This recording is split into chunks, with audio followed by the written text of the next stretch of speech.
Hey everyone, thanks for checking in. If you haven't visited my channel in a while, I just want to let you know I did a big power dump. And I'm not talking about going to the bathroom. I'm talking about dumping 30 videos.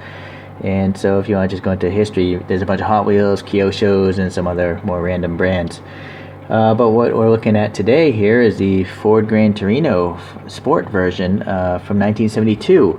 And it's one of those Fast and Furious collection cars. So I did a little research as usual.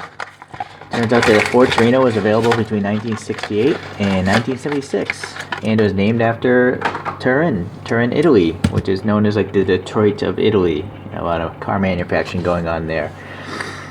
So Torino is Italian for that city. And then I didn't know that in the past the Ford Fairlane was the original car, and Torino was a trim level for the Ford Fairlane. But in 1970, it just became its own namesake. So now what we're looking at here is the third generation, which was sold between 1972 and 1976. And an interesting development note, I guess, is it switched to a body-on-frame construction from the previous second generation, which was a unibody construction, which seems counterproductive. Most modern cars are unibodies because they're lighter, but I guess back in the early 70s, they weren't thinking about lightness. Maybe, I'm not sure what they were thinking really, but Wikipedia is telling me it led to a quieter and more isolated ride. There was a lot of rubber bushings and stuff. Basically, you're kind of like isolating yourself from the road harshness. Okay, so now, someone was nice enough to mention that when I do my measurements of these things, I should probably measure the wheelbase, because some people maybe don't factor in the bumpers when they list the overall length.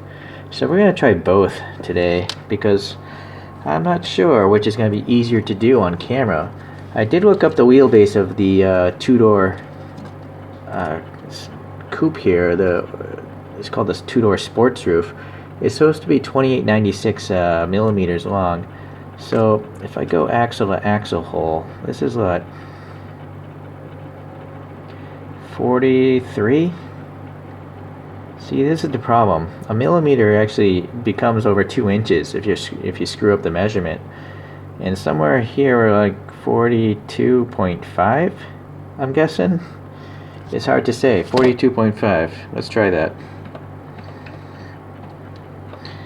So this is around 168, 68.14. Let's try it the other way. So I gotta remember 68. I'll probably forget. So now the overall length of this car is 5265.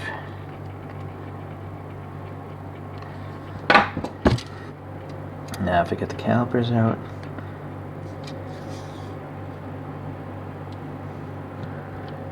So 78.2. I guess either way is close. It's just that the calipers are always going to measure out better, whereas a ruler has so much deviation in its little lines, and my finger screwing up where I'm placing the first index of one axle to the other index. I think I'm going to stick with the overall length. So bear in mind, if I measure these things out, if I lift a scale, it might be off a little bit. But luckily these are luxury goods. These are not life-threatening products. So if I'm off in my scale, sorry, you'll live. Don't worry about it. Okay, so let's continue on. All we know is it's not 164, right? That's right. Okay, so let's see here. The stock car is rolling on 14-inch wheels, but I did a little research in finding the Fast and Furious version. So this car was built for the Fast and Furious 4 movie, and I found a video where they said they built 4 of them, and I guess only one of them survived. I almost feel like it said 7 were built and 1 survived, but I might be wrong there. But the wheels here are supposed to be 18-inch Koi's C67 models. So maybe the brand is called Koi's and the model is C67. I'm not really familiar with it. But obviously Hot Wheels doesn't have 2 18-inch wheels here. They did the massive one in the rear. But I think their movie car actually has identically sized 18-inch wheels. So I'm not really sure But anyways, the wheels here are actually quite accurate to the movie car. So let's actually compare it to the photos here. These are photos of the movie car, or one of those movie cars that wasn't destroyed. Maybe this is the one that survived. And try to focus on the model. I think it's a pretty good representation. I mean, looking at the front end, you got that egg crate grill, you got the 4 headlights, the blinkers, the hood scoop. I think it looks pretty good. Let's see about the back end here. Alright, let's focus there. So yeah, I think even the back end looks pretty nice as well. It's not 100% accurate because the bottom part should be green, but this bottom part I believe is part of the casting base. But the white stripe is there, right?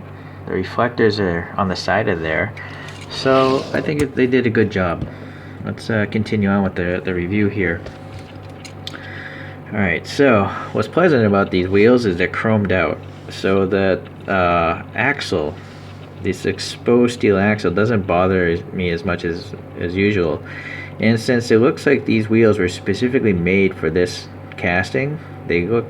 I'm not going to do a 3D wheel project. They're close enough. Okay, so yeah, this green paint is really cool. It's a metallic, I guess a medium green. It's not a super dark green, nor is it super light. I think it would have been nice to have a little black paint in these vents here, but maybe that's too small for Hot Wheels to pull off. But they do have the nice graphics on the headlights, you know, the little shading and stuff that's going on there, so that's pretty good. There's black paint in the grill here, so that looks nice, and then the blinkers here are orange, so that's good too. Alright, so this side, any problems? I don't really see any issues. I now notice there's a silver door handle here. And I guess the door handle in this model, this Gen 3, is supposed to be a flush door handle. So in this case, they actually have it going inwards. Probably to help the paint or something. Alright, so there is an orange reflector up front and a red one in back. It's good that they catch that detail. It looks like all 4 windows have some silver paint there to indicate the chrome trim, so that's good. And then the back here, it's kind of interesting that there's no badging at all. Maybe the movie car had no badges. I'm not sure. I think that rear end photo, I'm not sure if that was a real movie car or not. It does have a badge on that on the photo that I just showed you, like a skull and crossbones. But not sure. Maybe, I'm not sure if that was a real car from the movie or not. I'm trying to see the license plate. Is there something? I can't tell if there's something printed there on the license plate area. No, I thought it was like thin black text at first, but no, there's nothing there. Okay, so the taillights even have this little, you know, graphic shading on it, so that's pretty cool. Unfortunately, this red is not printed so well. It's got something going on there. But this side seems to be nicer. In fact, I almost feel like my bumper, yeah, the chrome is actually scratched there, or was never applied fully. So this must be a black piece of plastic originally, and then the chrome is missing. So that's too bad. Some quality control, Hot Wheels, come on. Alright, let's see here at the bottom. Copyright 2010, so pretty old casting or original mold design. It is a metal base. You know it's gonna roll pretty well. Alright, riveted together. And so yeah, the interior is interesting. They went with the chrome interior because it's probably the same plastic as this chrome front end, and probably this rear bumper as well. So it's definitely interesting. I kind of like it more than black because I can at least see the details. It's obviously not realistic, and it's too bad it's not screwed together, but no Hot Wheels are, to my understanding. So, oh well. Decent details, just kind of a crazy spaceship kind of interior going on. But I'm too lazy to tear it apart and paint it. Alright, so I would say it's actually a pretty cool model. You know, sadly it's not in scale as usual with Hot Wheels, but At least for me personally, I don't have to do any additional work. I don't have to print any wheels up.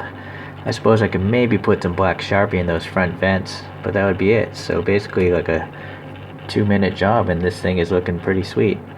So okay guys, well what else did I find out about this car? I found out that almost 500,000 Ford Torinos were made, but that's across all generations.